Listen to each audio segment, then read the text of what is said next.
Hey everyone, my name is Twinkle and I make e-commerce related content on this channel. Alright guys, so today's video is going to be about Amazon selling fees. So this video is perfect for anyone that's going to be selling on Amazon for the first time. It's super important to be aware of what fees you'll be encountering on the Amazon platform.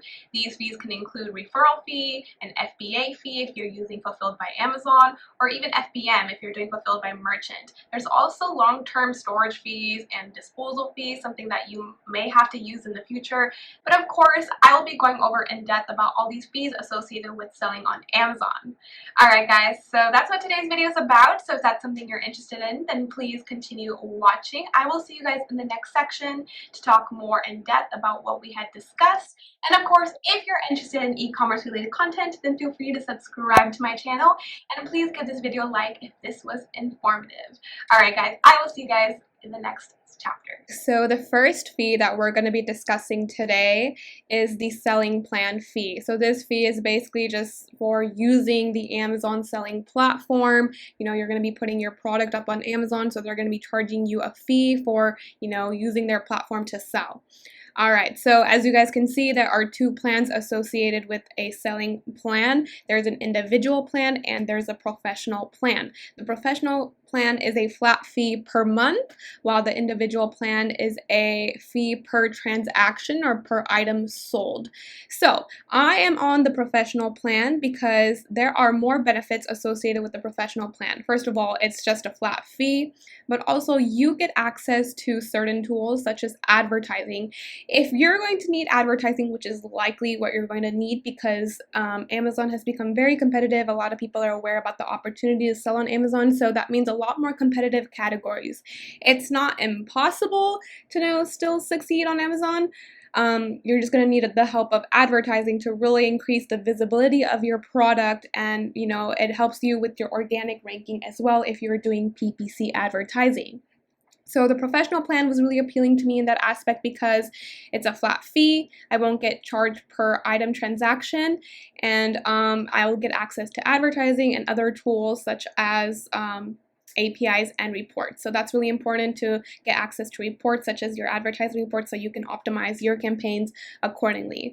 Also with the professional plan, it's ideal if you're selling more than 40 units a month. The individual plan is probably for more intermediate sellers, for people who are unsure of what they're going to be selling or unsure of how many units they'll be selling a month. So if you think you'll be selling less than 40 units, then this is probably the plan for you.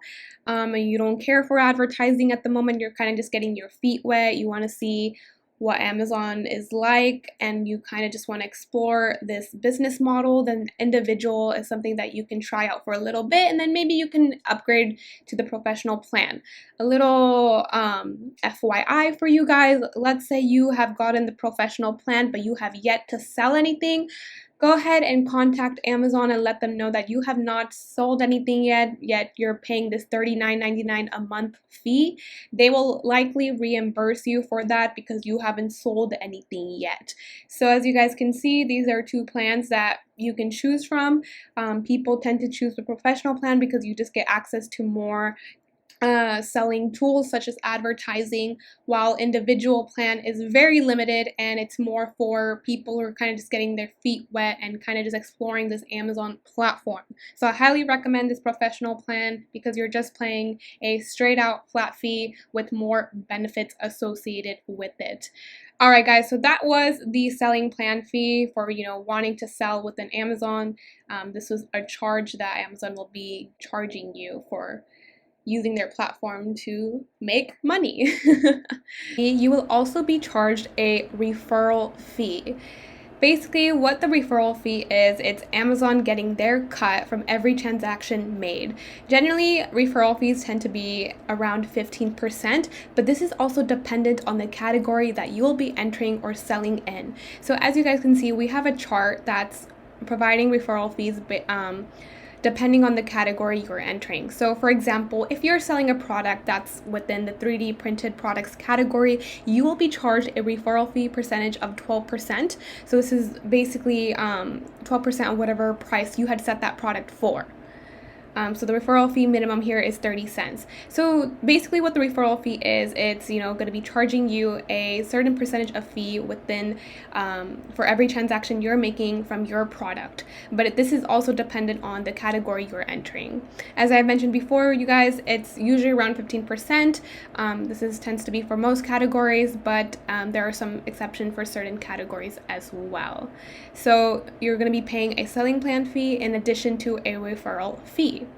Guys, the next fee that you'll possibly be encountering if you're doing fulfillment by Amazon, or also known as FBA, you'll be encountering FBA fees if you're to do this program with Amazon. So basically what the FBA model is, it's basically that Amazon will pick, pack, and do the customer service for your product, and they'll be sending out your product directly to the customer, so you do not have to ship out the product to your customer. Amazon will be handling that, and they'll be storing all your products within their warehouse. So with this program, Amazon is of course going to charge a fee associated with that. And basically how the FBA fees work is dependent on the weights and dimensions of your product. So depending on how small or large your product is and how much space it's going to take up, they're going to be charging a fee, the FBA fee, according to that. So as you guys can see, we already see a chart here. So for example, if you're selling a product that's considered small and light, it's a small standard product, and its dimensions are less than 15 by 12.75, then you'll be charged a FBA fee of $2.16 per unit. So let's say you had 50 units that match this criteria here. That's 50 times $2.16. So keep in mind it's a fulfillment fee per unit. It's not in totality. You won't be charged a totality cost of $2.16 as your FBA fee. It's $2.16 per unit. So 50 units, so you'll be paying a $2.16 fee on all 50 units.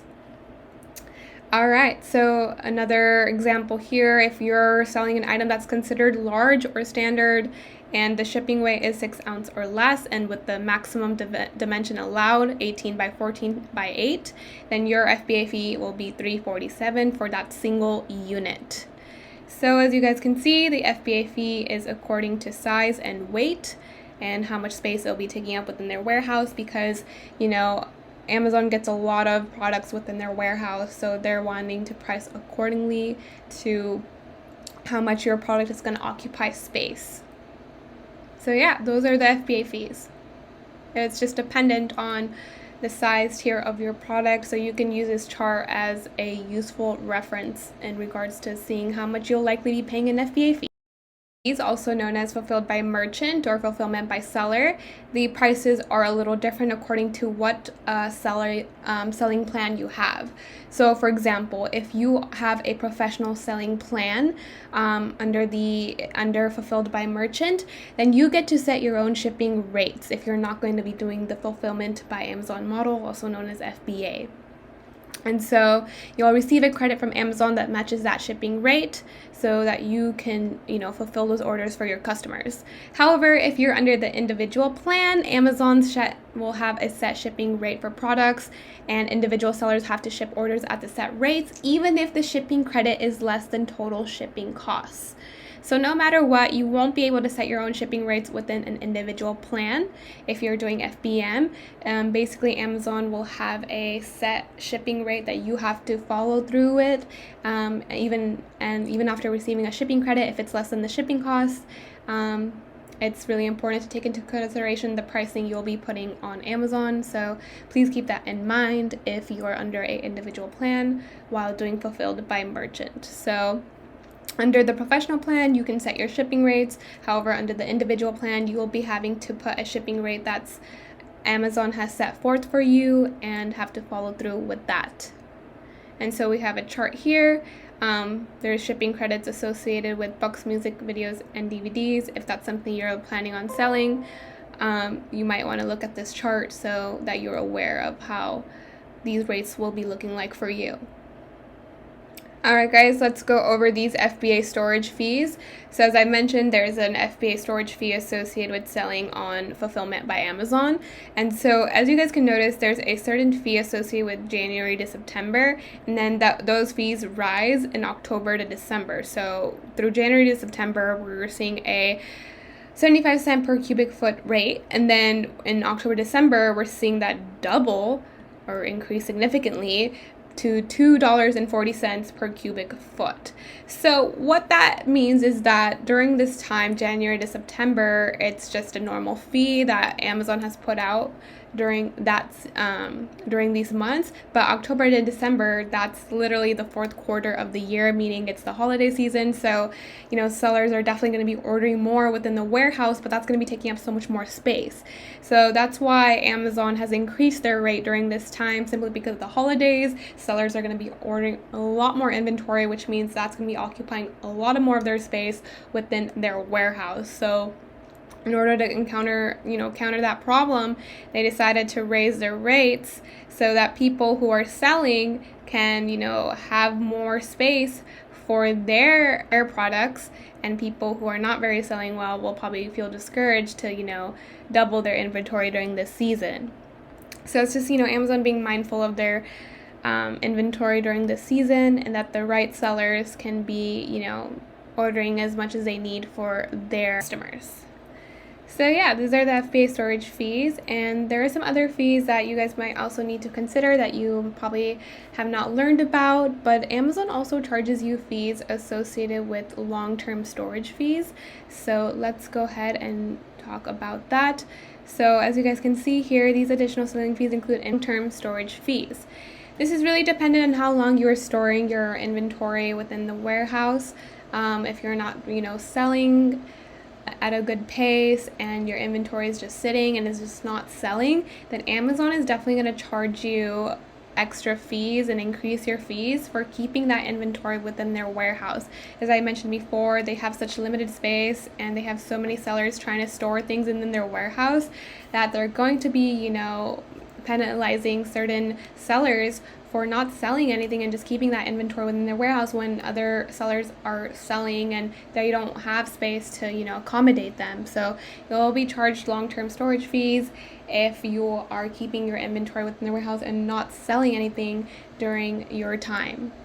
You will also be charged a removal order fee. So for example, if you have inventory within the warehouse and it's just not selling, Amazon can, remove that inventory for you for a fee, of course. So they can either dispose of that inventory and will charge a fee, or they can, send that inventory back to you, back to your house, and they will also charge you a fee according to that. So a removal order fee is not, a mandatory fee. That is if it's only mandatory if you're using that service. If you wanted to get rid of your inventory within their warehouse because you're just not selling units or something went wrong with that product or whatnot, you can use their removal order feature to get rid of that inventory. So definitely be take into consideration of these fees, such as long-term storage fees and removal order fees, if that's something you're going to use in the future. And it's not going to benefit you to have inventory within the warehouse for long periods of time, because you will be penalized for that and have extra fees to incur. Well, there you have it, guys. Besides the selling fee that we all are aware of when using the Amazon platform, there's all these other fees that are super important to be aware of. From all these long-term storage fees to a referral fee to even a disposal fee. All these fees can really impact your profit margins for using Amazon at the end of the day, and it's super important to be knowledgeable about them so that you can price your product accordingly. Alright guys, I hope this video was super helpful for you and whatnot, and please give it a thumbs up if you learned something new, and I will see you guys in the next video. Alright, take care guys!